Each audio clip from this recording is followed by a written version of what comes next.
Parallelism is the idea that when you have a list, everything in the list needs to be of a consistent form.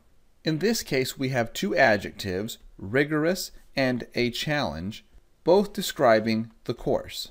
Notice how I have a before challenge, but not before rigorous. So my adjectives are in different form. I could fix that by getting rid of the a and changing challenge to challenging.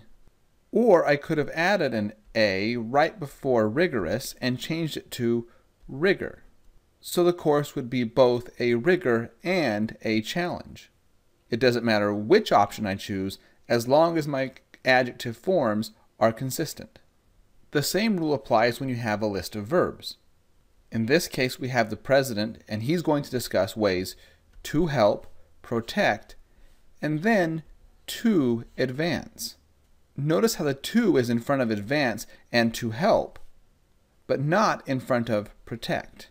The rule is that when you're making a list, every item in the list needs to be able to take the first position without making the sentence sound awkward. The trick is to discover where the list begins.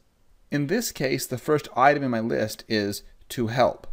My second item does not have the to, so that means my list began immediately after the first two. And you could see that if I took the second item, protect, and put that in the first position, and read, the president will discuss ways to protect, that sounds fine. But when I take the item in the third position, in this case, to advance, and then move that to the front of the list, then the sentence reads, the president will discuss ways to advance. In other words, there's two twos, or one too many to. And the simple fix is obviously to get rid of the extra to.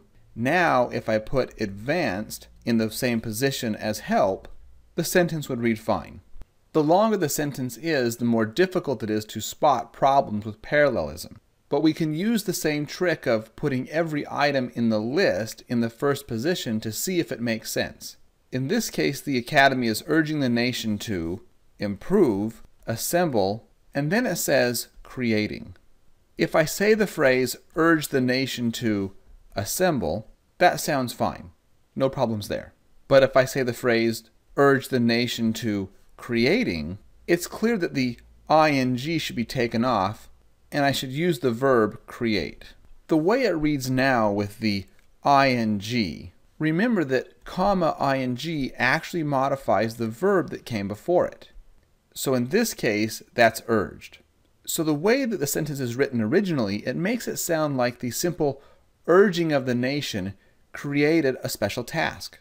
If, however, the last part of the sentence had read something like creating a sense of panic, that potentially could make sense, because the National Academy of Science could urge the nation to improve security protocols and assemble specialized response teams, and the mere urging would cause a sense of panic. But in this case, the urging is not going to create a special task force. So the best option is to change creating simply to create. When you're making a list, you also want to make sure that the pattern of nouns and verbs and adjectives remains consistent. So in this case, we make a short list and we start off with unruly students.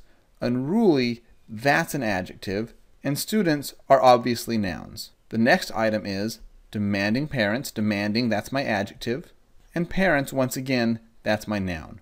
However, when I get to the third item in the list, I switch the pattern to administrators, that's my noun, who are stubborn, that's my adjective. So I accidentally interrupted the adjective noun pattern. So the correct version of the sentence would actually have stubborn in front of administrators.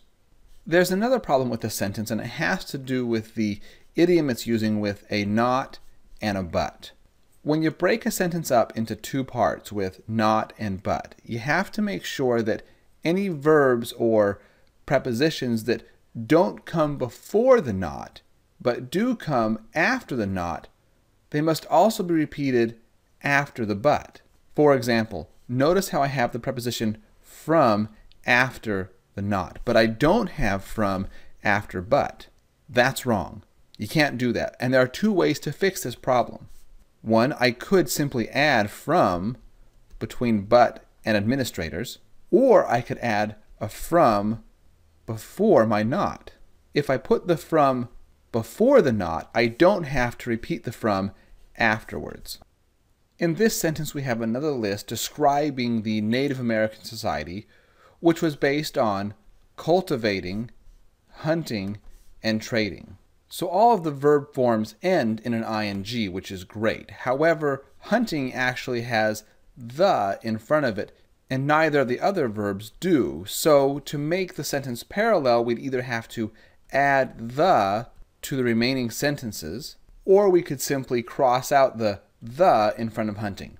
Now the sentence is perfect. Here's another question with the not, but pattern.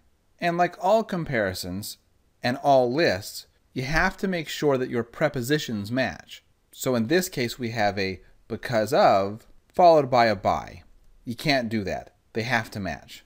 We also have some awkwardness with the arise malpractice part of the sentence. So an easy fix is to change the because of into a by, and then change arise into rising. And that way we've done two things. Our prepositions, the by, they match. We've also reduced our word count. And remember, all things being equal, a shorter sentence is usually better.